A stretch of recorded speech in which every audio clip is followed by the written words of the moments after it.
Hello everyone, this is Cher talking, welcome back to my channel, and in today's video I present to you the Romancing Saga Universe global tier list by me with the help of Seujai, Mokona, and the whole community that watches my live streams.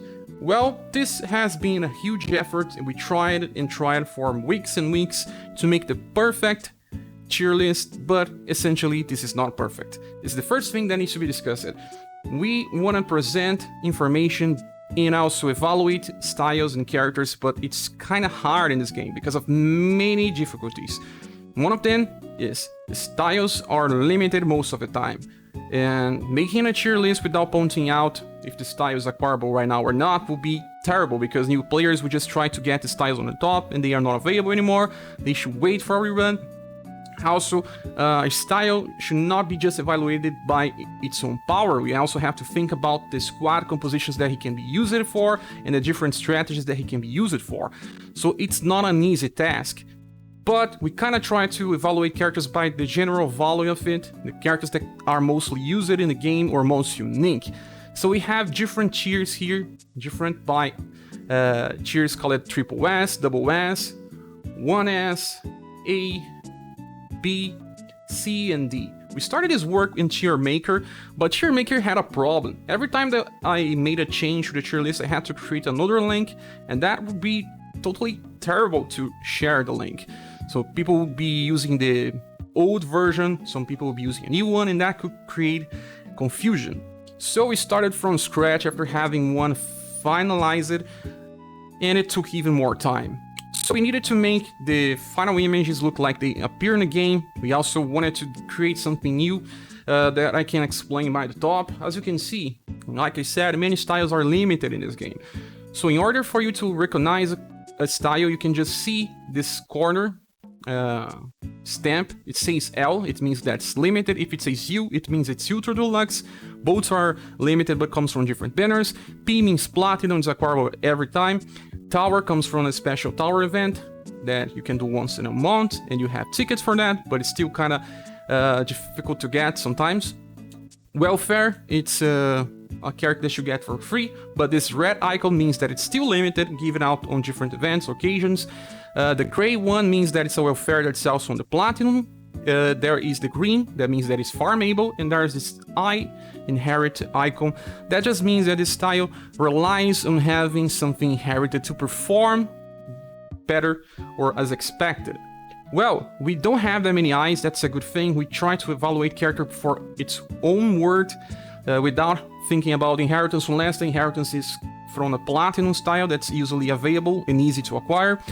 So, we do understand that people recognize triple S characters are overpowered, and we do have plenty up here, but this has been discussed with during the live streams with many people, and I know that not everyone will agree with this, but please, give us feedback.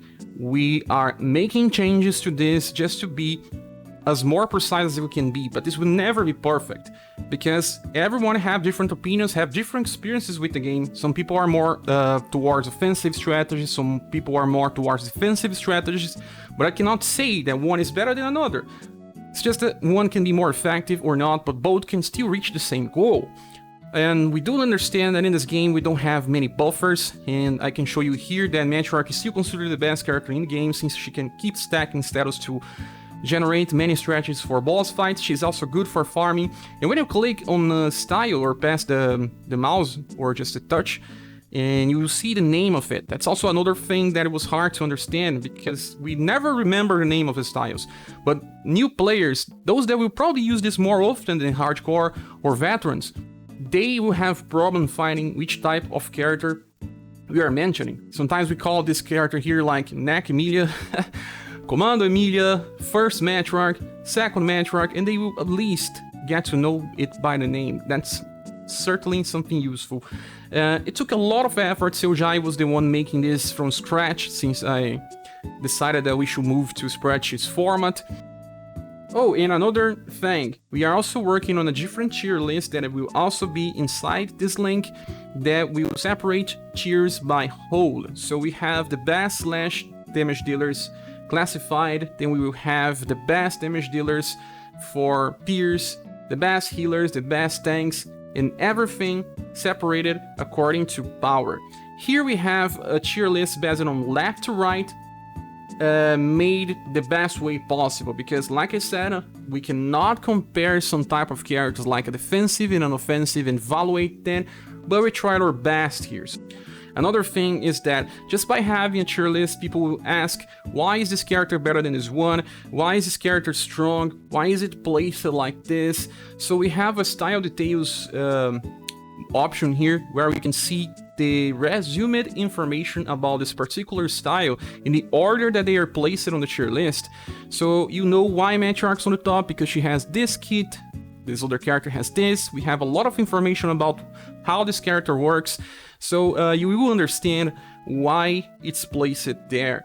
And for people that are new to the game, they don't need to search through every single character. They can have just one resource to understand everything. There is a lot of information about every different style, and we go up to the B tier because, well, beyond B, we don't recommend even trying this character.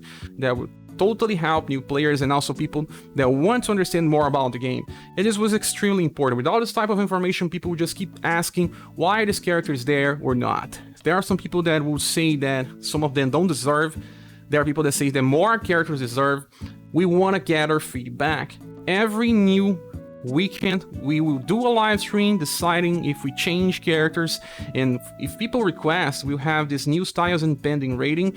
We have some styles here that gather some discussion, so we are always considering the feedback, but constructive feedback, please. Returning here, let me explain the first character in this tier list is Matriarch, the very first style of her. She has the very good buff, she is a good damage dealer for farming as well, and she cannot be replaced in some strategies that allows evasion. But if you don't have her, the next best thing is Nawal's daughter that also have a known strategy for herself. She enables characters that use 10 BP skills to use that in 3-turn cycle because she gives 1 more BP, she heals when she dies, she buffs all status instead of just 4. Then we have Rufus, the best damage dealer in the game with very good AoE as well. We also have Rock Bouquet, a character that has both the buff, sustain, heal, and can also evade damage, very powerful. Then we have Leon, one of the best companions to every strategy in the game for farming, and he works for boss fights. For boss fights, he has Steel Blade Light that heals everyone that is alive without penalty. That's the same skill that we have with Mirza. But he also offers an AoE attack that deals slash and sun damage, and it's very powerful and buffs the whole squad. He's also very easy to program depending on the cycles. After Leon, we have Red, the best martial arts user in the game that can be used in many strategies as well. Can clear some waves that he can only clear because of his punishing combo attack.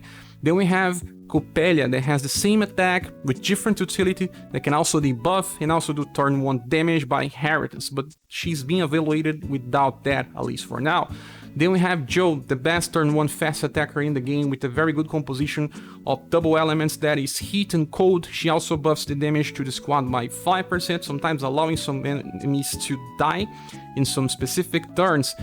And then we have Global X, Fire and Press. This one is amazing. She decreases damage to the squad by 20%, has an immunity shield that can be used only twice but can help. And she's also very strong for nuking bosses with a skill that becomes cheaper when she uses. Then we have UDX Matriarch with a very powerful AoE combination of Pierce and Sun. Not only that, but she can use it 2 times in a 3-turn cycle and buff the squad for all status. It's even higher than her first version, but it's costly and can only be used twice. But she's better for farming, and it's a very powerful character that also increases 5% of damage and decreases 5% to the squad. Very useful for boss fights. Then the last one is Mirza that negates dark damage, can self-heal when he attacks, he counters can self-heal as well, and can AoE heal with the same skill that Liam uses.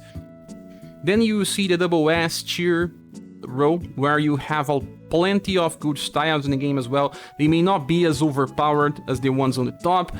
Sometimes they have some downsides, sometimes they are just, well, easier to replace, but this does not mean that they are not good. And even the S tier has plenty of useful styles for everyone. And again, if you want to know more about the style, just click on style details and you have information.